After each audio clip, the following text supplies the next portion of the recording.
পিছিয়ে পড়া এসএসসি পরীক্ষা 11ই আগস্ট থেকে নতুন সময়সূচি অনুযায়ী শুরু হচ্ছে না। দেশের চলমান পরিস্থিতি ও না থামায় রাখা প্রশ্নের ট্র্যাক ক্ষতিগ্রস্ত হওয়ায় এই সিদ্ধান্ত নেওয়া হয়েছে। আজ বুধবার এ বিষয়ে নোটিশ জারি হতে পারে বলে জানিয়েছে ঢাকা শিক্ষা বোর্ডের চেয়ারম্যান তপন কুমার সরকার। কোটা সংস্কার আন্দোলনকে কেন্দ্র করে ঘটা সহিংসতার মধ্যে গত 18ই জুলাই স্থগিত হয় এসএসসি ও সমমান পরীক্ষা। এরপর 21, 23 ও 25 জুলাইয়ের পরীক্ষা স্থগিত করা হয়। এরপর আরেক দফায় 28শে জুলাই থেকে 1ই আগস্ট পর্যন্ত পরীক্ষা স্থগিত করা হয়। পরে সিদ্ধান্ত হয় 11ই আগস্ট থেকে নতুন সময়সূচিতে এসএসসি ও সমমানের পরীক্ষা নেওয়া হবে।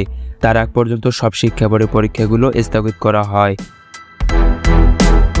স্থগিত পরীক্ষাগুলোর জন্য আবারও নতুন সময়সূচি করা হবে কিনা জানতে চাইলে অধ্যাপক তপন কুমার সরকার বলেন, ব্যস্ততার কারণে আমরা বসতে পারিনি। এটা নিয়ে আজকে বুধবার নোটিশ দিয়ে আনুষ্ঠানিকভাবে জানিয়ে দেওয়া হবে।